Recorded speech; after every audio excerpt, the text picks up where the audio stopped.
Alrighty, welcome everybody. Sorry I missed past few days. I was out and about, had some travels, had some places to go to. But again, whenever I get out and about, I'm able to, kind of observe, and that's something.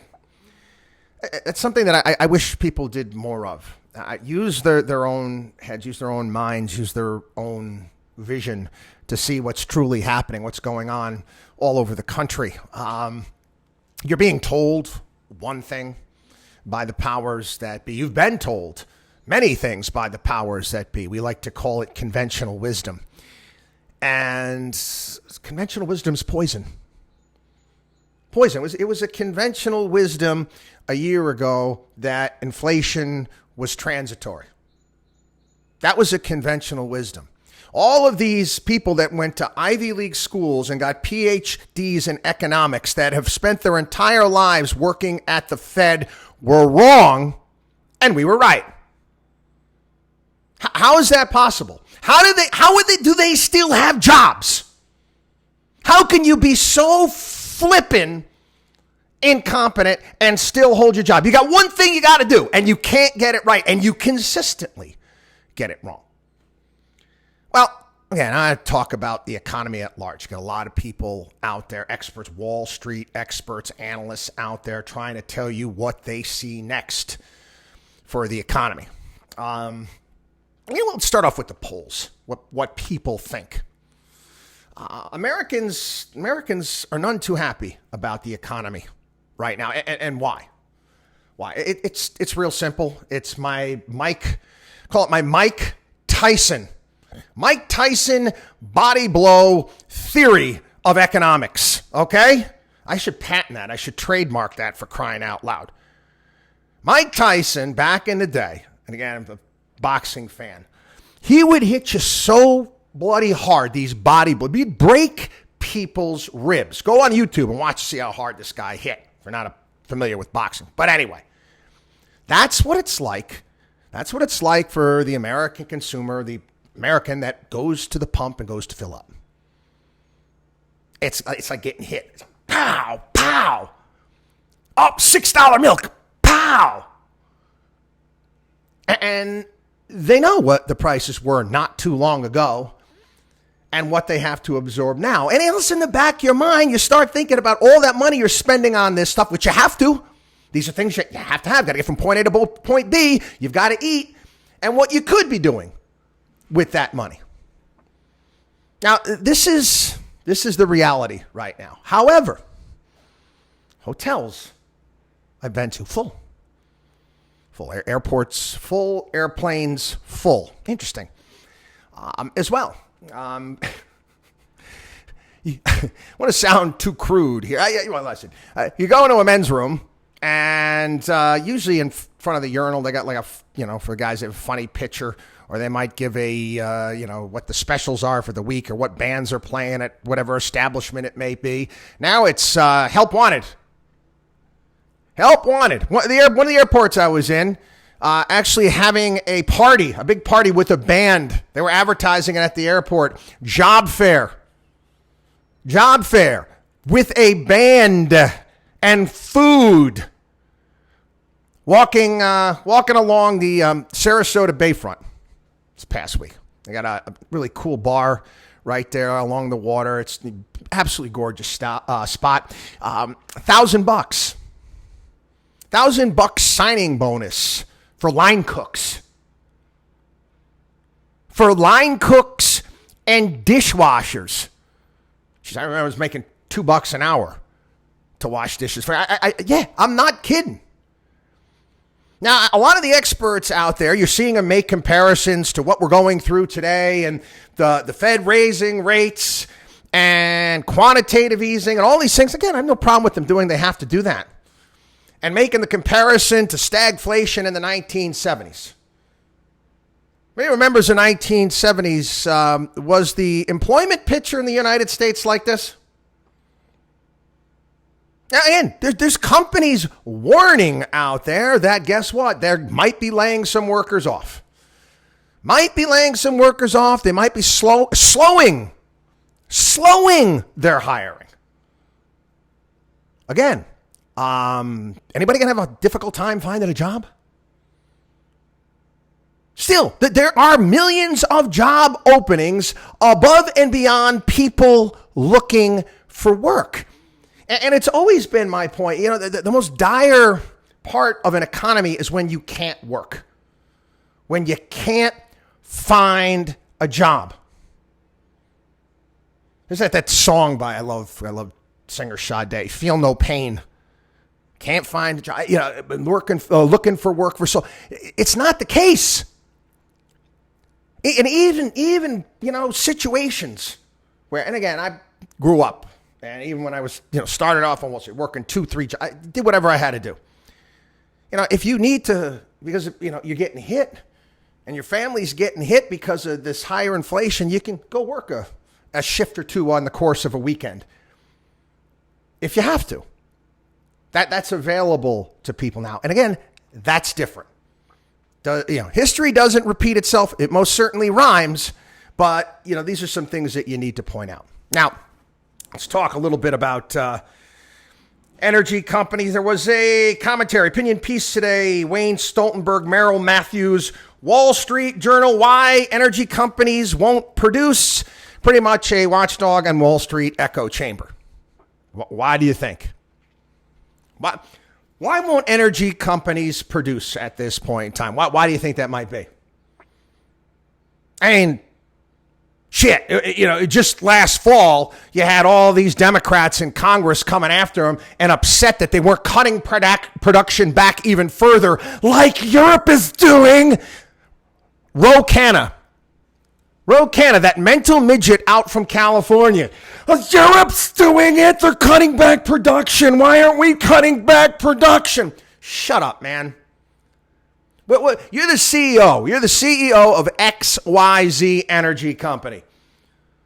Oh, yes, you're getting phone calls from the Biden administration. Oh, we want you guys to produce more. Right. Sure. And as soon as energy prices come down and the wind starts to shift a little bit, you're going to come after me again. Now, are energy companies upping production? They are. Are they limiting the amount that they're spending on capital expenditures? Absolutely. It's prudent.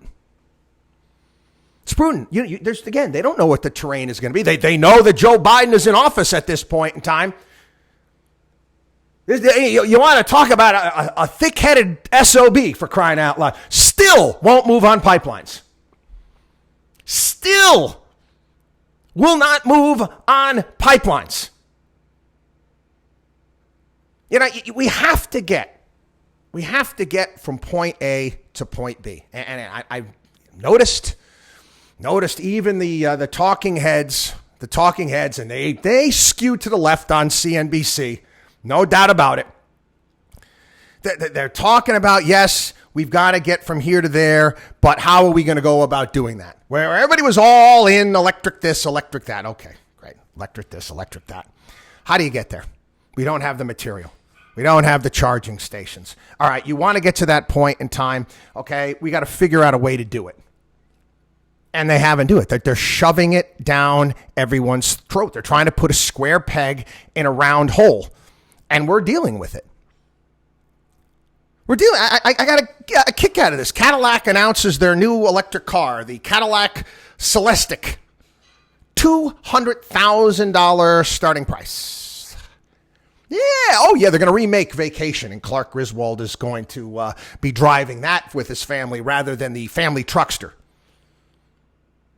The Lucid Automotive, $170,000 car. Motor Trend's car of the year. Are you kidding me? You're nuts. We're nowhere ready for prime time yet, and that's okay. That's okay. It's going to take some time. But, again, you don't have that type of thinking with the people in Washington at this point in time. And again, I'm sorry, people, you voted for it. All right? I don't mean people here that, they didn't vote for this. But a lot of people said, bad orange man. I don't like the tweets anymore. And look at what you got. You get the government you deserve. You get the government you vote for. We voted for this terrain. It is what it is. The once hot financial technology sector faces IPO delays and consolidation. No kidding. Gee, that's a surprise. That was such a shocker right there. You mean all of these financial tech companies, you thought that they were all going to make it? And what do you think is going to happen? What do you think would happen is when Apple starts stepping into this? Because they're going to. Apple is, throughout their history, Apple is, you want to call it brilliant, you want to call it notorious, call it whatever you want. They step into areas that are new, other companies have delved into, and they've just taken that product and they've made it better. I always use, they stopped making the iPod. But prior to the iPod, how many people had one of those early MP3 players? Oh, they were clunky and they were pain in a butt to put the music on them, and you had to have the right drivers. And all of a sudden, you got this iPod, and they're all the other one's gone. Well, I think Microsoft tried to compete with their Zune at one point in time, and I think Sony came out with some high fidelity one. Come on, they just did a better job. And again, with the type of reach that they have, they're going to be entering into this fold as well. We warned everybody in regards to these high flyers a million times. If you chose not to listen to us, if your portfolio is a disaster because of the poor choices they made, we're here to help. Again, we've been doing this for decades. We're helping out the people that were ripped off by Jordan Belfort back in the day and rebuilding their accounts. Similar situation. Pump and dump is a pump and dump. Pump is a pump and dump, whether it's a penny stock or whether it's done by a big brokerage firm. And we can help you out with that. Anyway, this is interesting. You got Kirsten Gillibrand, who's a donkey from New York. And then you got Cynthia Loomis. She's from Wyoming. And they're working together because they want to regulate the cryptos. And I watched an interview with them yesterday, and they're taking, which doesn't make any sense to me. I'm still trying to get my arms around it. They want to take some of the big cryptos, and they're going to be regulated as commodities. Regulated as commodities by the CFTC, the Commodities Future Trading Commission. And they want to take the other cryptos, and they're going to be regulated by the SEC. Now, I'm sorry, words have meaning. When I think of a commodity, I think of something that goes into something. Whether it be food, whether it be energy, whether it be minerals, whatever it may be. You remember, we'll go to Trading Places, okay, with Eddie Murphy and Dan Aykroyd, Duke and Duke, frozen concentrated orange. That's a commodity. You explain to me how a cryptocurrency is a commodity. I don't get it. And during the interview, which threw me off, they were actually asked the question. They were asked a question about how Fidelity wanted to move to start allowing people to put 20% of their assets. People can put 20% of their assets in their 401k into cryptos. And whether or not they thought that was okay. And they both said it was great. And it's part of proper asset allocation. Sorry. I disagree vehemently. I disagree. You're going to allow people to put 20% of their portfolios into cryptocurrencies, but they can't get involved in certain venture capital deals or private placements because they're not qualified, but they can go into a made-up currency that, quite frankly, nobody's been able to explain to me? Now, you got to understand, okay, these are senators, and they have checks written to them by these big firms, and they will do their bidding. And I'm going to be honest with you. People are always talking about regulating cryptos and it's going to be bad. No, it's exactly what the cryptocurrencies want. It will lend them some legitimacy, whatever that may be.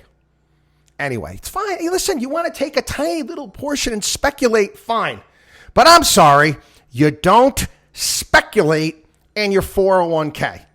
You want to do that outside of that? Fine. You don't do it in your 401k. Sorry. The SEC's revamp of the stock trading rules facing criticism. Of course it's going to. But again, what Gary Gensler has proposed, in essence, would basically put Robinhood out of business, would completely crush Citadel and V2 and these other trading firms. And again, I will spend some time on this weekend on the radio show. And I wish we went back again. It was better back in the old days. It really was.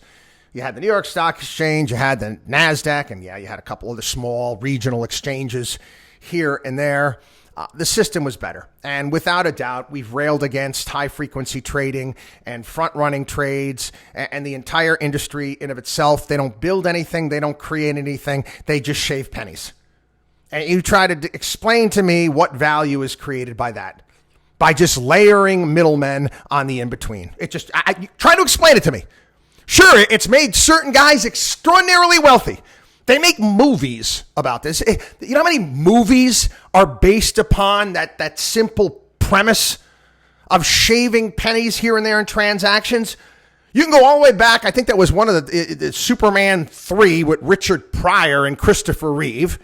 You've got Office Space, where they put a computer virus in and they were collecting the, partial pennies and transactions and putting them into some account and the money that yielded. Swordfish was another one. Hugh Jackman, John Travolta. Again, it's exactly what these people do. And in the movies, it was a scam. It was a ripoff. But these guys somehow can do it legally. BuzzFeed shares dropped 41% in wake of investor lockup expiration. This is the dump part. Okay? Pump and dump. Now, they pumped it up for a period of time. The conditions changed. The terrain changed. Markets weren't going crazy gonzo anymore. And the shares dropped. So the insiders are not going to get out at the level they'd like to, but they're still going to make money. Who's going to be left holding the bag? All of you greater fools out there. All of you greater fools that continue to buy in at absolutely moronic valuations. Will BuzzFeed even be around in a year or two? I don't know. Flip a coin. Flip a coin. Is it going to be profitable? Is it going to be raining in the money in a couple years? No. You see, you bought into the hype. You got greedy. You diverted from that time-tested ideal that we like to get across here on the program, that everything in life that has meaning, value, and worth involves work, time, and effort. Saw this story. She showed up. Where in the world is Angela Merkel? And just to show you just how arrogant these people are, these elitists are. 16 years. She's at the top of the German government.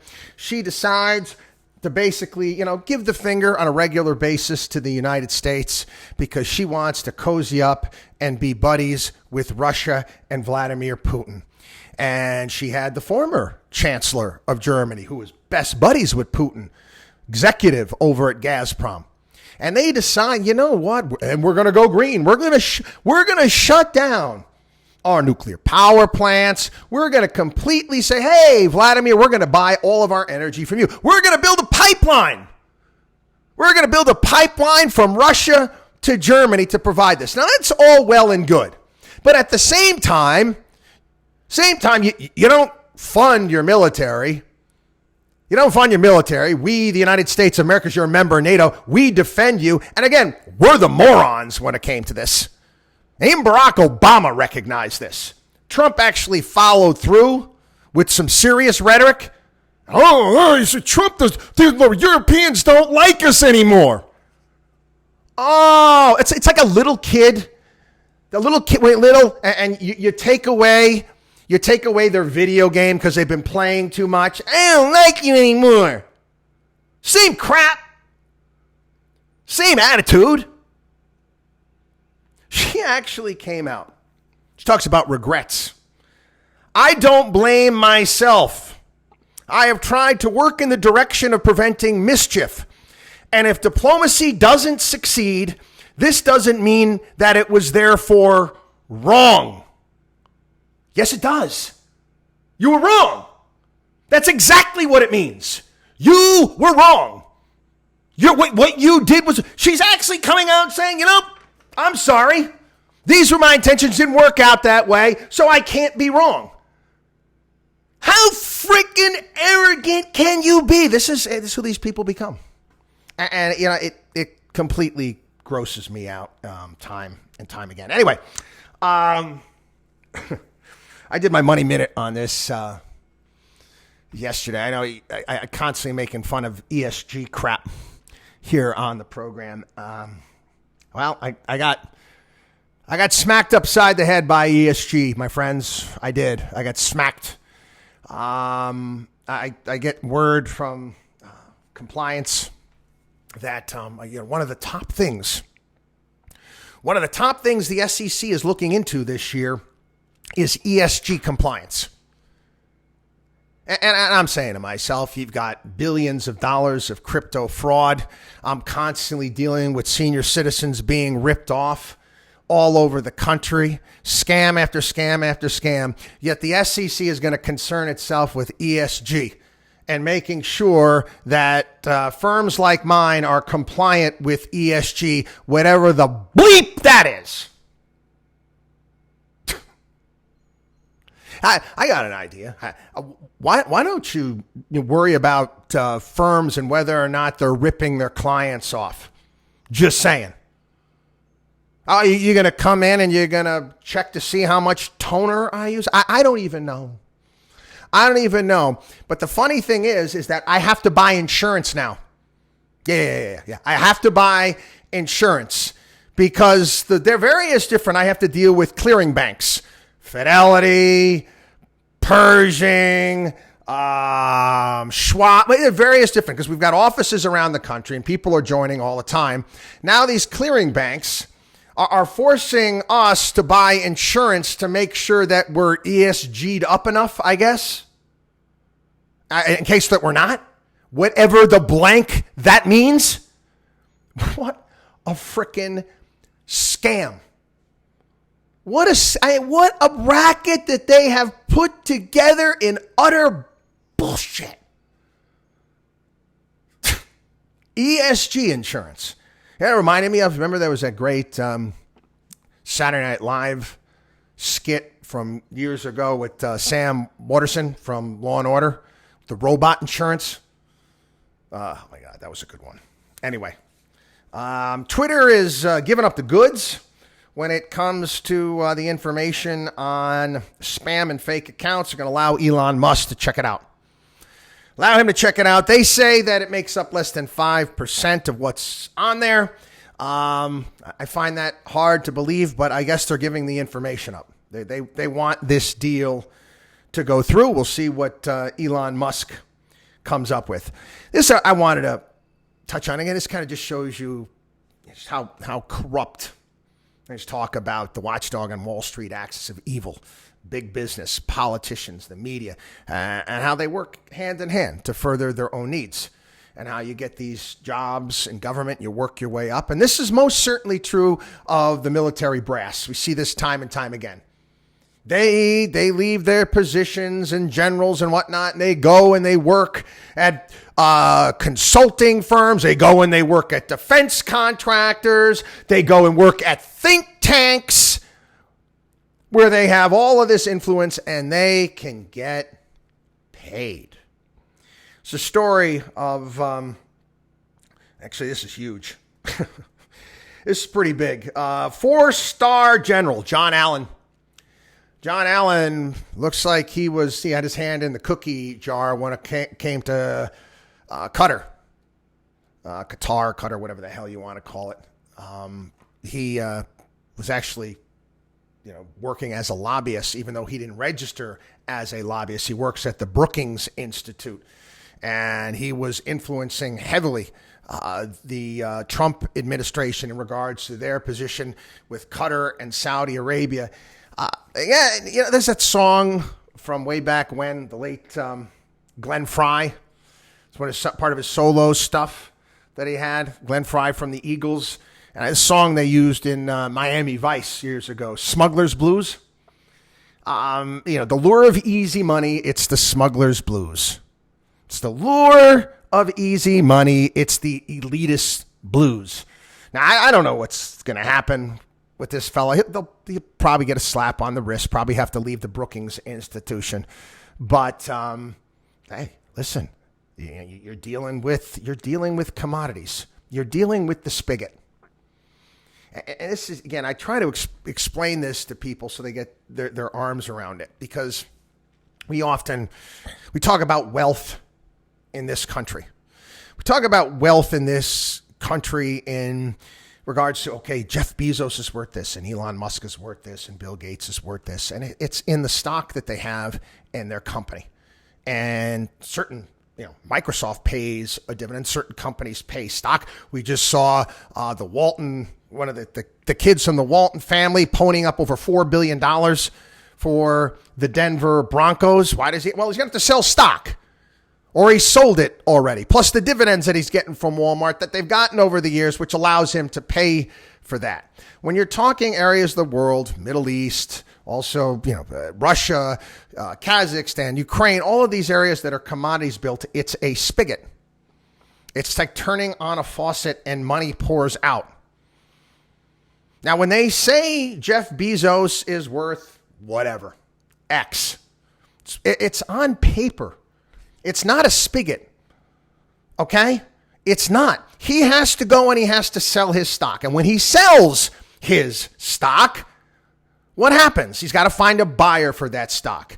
And if he tried to sell all of his stock, what do you think it would do to the price of the stock? The thing would be down 80%.